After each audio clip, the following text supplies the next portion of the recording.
বিবির কপাল ভাঙল।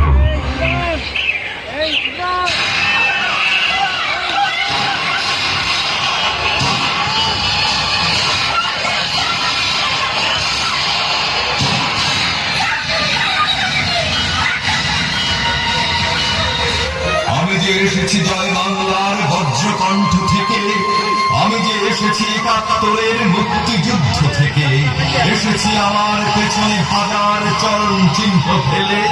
শুধাও আমাকে এত দূর তুমি কোন প্রেরণায় এলে? আমারই দেশ